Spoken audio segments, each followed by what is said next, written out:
Hi friends, welcome to tasty kitchen. ഇന്നൊരു Arabic സ്നാക്കായ ഫലാഫിലാണ് കാണിക്കുന്നത്. അപ്പോൾ ഇതിന് വേണ്ട ഇൻഗ്രീഡിയൻസ് എന്തൊക്കെയാണെന്ന് നോക്കാം. വെള്ളക്കടല വേണം. ഇത് ഓവർനൈറ്റ് സോക്ക് ചെയ്ത് വെച്ച വെള്ളക്കടലയാണ്. 1/2 കപ്പ്. മീഡിയം സൈസ് സവാള ചെറിയ പീസായി കട്ട് ചെയ്തത്. പിന്നെ മല്ലിച്ചപ്പ്, പാസ്ലി ലീവ്സ്, പിന്നെ 2 പച്ചമുളക്, 3 അല്ലി വെളുത്തുള്ളി, ചെറിയ ജീരകം, കുരുമുളക്, മൈദയാണ്. 1 സ്പൂൺ മൈദയും വേണം. അപ്പോൾ ഈ വെള്ളക്കടല ഒന്ന് അരച്ചെടുക്കണം. കടല നമുക്ക് അരച്ചെടുക്കണം, മിക്സിയിലിട്ടൊന്ന് അരച്ചെടുക്കാം. ഇത് പരിപ്പ് വടക്ക് നമ്മൾ പരിപ്പൊക്കെ അരക്കുന്ന രീതിയിലാണ് അരച്ചെടുക്കേണ്ടത്. ഇപ്പോൾ അരച്ചെടുത്തിട്ടുണ്ട്. ഇതിലേക്ക് നമ്മൾ എടുത്തു വെച്ച സവാള ചേർത്ത് കൊടുക്കാം. ഒരു മീഡിയം സൈസ് സവാളയാണിത്. പിന്നെ ചെറിയ ജീരകം, കുരുമുളക്, 2 പച്ചമുളക്, 3 അല്ലി വെളുത്തുള്ളി, പിന്നെ കൊറിയാൻഡർ ലീവ്സും പിന്നെ പാസ്ലി ലീവ്സും 1 കപ്പ്. പിന്നെ ആവശ്യത്തിനുള്ള ഉപ്പും കൂടി ആഡ് ചെയ്ത് കൊടുക്കാം.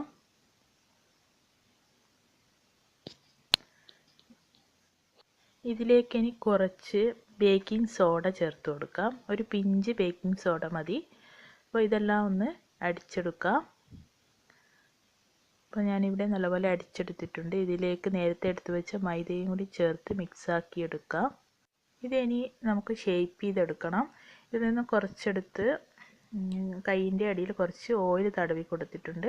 അപ്പോൾ ചെറിയ ഉരുളകളാക്കിയെടുത്ത് ഏത് ഷേപ്പിൽ വേണമെങ്കിലും നമുക്കിത് റെഡിയാക്കി എടുക്കാവുന്നതാണ്. അപ്പോൾ ഞാൻ ഈ ഒരു പരിപ്പ് വടയുടെ ഒരു ഷേപ്പിലാണിത് റെഡിയാക്കി എടുക്കുന്നത്. അതിലും പരിപ്പ് വടയിലും കുറച്ചും കൂടി കട്ടിക്ക് വേണം ഇത് പരത്തിയെടുക്കാൻ. അപ്പോൾ ഇങ്ങനെ മുഴുവനായിട്ടും ഈ ഒരു രീതിയിൽ ഞാൻ ചെയ്തെടുക്കുന്നത്. അപ്പോൾ നിങ്ങൾക്ക് വേണമെങ്കിൽ ഏത് ഷേപ്പിൽ വേണമെങ്കിലും ഇത് ഉണ്ടാക്കിയെടുക്കാവുന്നതാണ്. അപ്പോൾ നമ്മുടെ പരിപ്പ് വടയുടെ ഒരു അറബിക് പരിപ്പ് വട എന്ന് തന്നെ ഇതിനെ നമുക്ക് പറയാം. അപ്പോൾ ഇതിപ്പോൾ മുഴുവനായിട്ട് ഇവിടെ പരത്തിയെടുക്കാം നമുക്ക്.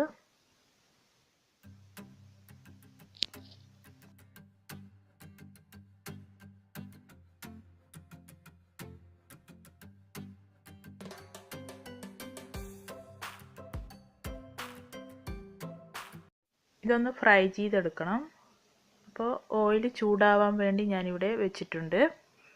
അപ്പോൾ ഓയിൽ ചൂടായി വരുമ്പോൾ നമ്മൾ തയ്യാറാക്കി വെച്ച ഫലാഫിൽ ഇതിലിട്ടൊന്ന് ഫ്രൈ ചെയ്തെടുക്കണം. അപ്പോൾ ഓയിൽ ഇവിടെ നല്ലപോലെ ചൂടായി വന്നിട്ടുണ്ട്. അപ്പോൾ മീഡിയം ഫ്ലെയിമിലിട്ടിട്ട് വേണം ഫ്രൈ ചെയ്തെടുക്കാൻ. അപ്പോൾ ഒരു വശം ഏകദേശം ഒന്ന് ആവുമ്പോൾ മറിച്ചിട്ട് കൊടുക്കുക. അങ്ങനെ തിരിച്ചും മറിച്ചും ഇട്ട് കൊടുത്ത് മീഡിയം ഫ്ലെയിമിൽ വേണം ഇത് ഫ്രൈ ചെയ്തെടുക്കാൻ. ഹൈ ഫ്ലെയിമിലിട്ട് ഫ്രൈ ചെയ്യരുത്. ഹൈ ഫ്ലെയിമിലിട്ട് ഫ്രൈ ചെയ്താൽ പെട്ടെന്ന് തന്നെ മുകൾ വശം കളർ ചേഞ്ചായി ഉൾവശം വേവാതിരിക്കും. അപ്പോൾ പ്രത്യേകം ശ്രദ്ധിക്കണം. മീഡിയം ഫ്ലെയിമിൽ തന്നെ ഇട്ട് ഫ്രൈ ചെയ്തെടുക്കണം. എന്നാലാണ് ഉൾവശമൊക്കെ നല്ല കറക്റ്റായി വെന്ത് വരുള്ളൂ. അപ്പോൾ നല്ലൊരു ഗോൾഡൻ കളറാകുമ്പോൾ നമുക്ക് എണ്ണയിൽ നിന്നിത് കോരി മാറ്റാം.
അപ്പോൾ ഞാനിവിടെ ഇത് മുഴുവനായിട്ടും ഫ്രൈ ചെയ്തെടുത്തിട്ടുണ്ട്.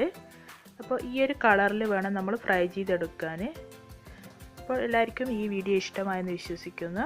അപ്പോൾ എൻ്റെ വീഡിയോ ഇഷ്ടമായെങ്കിൽ എല്ലാവരും ലൈക്ക് ചെയ്യണം, ഷെയർ ചെയ്യണം, സബ്സ്ക്രൈബ് ചെയ്യാത്ത കൂട്ടുകാരുണ്ടെങ്കിൽ സബ്സ്ക്രൈബ് ചെയ്യണം. Thanks for watching. Bye bye, see U.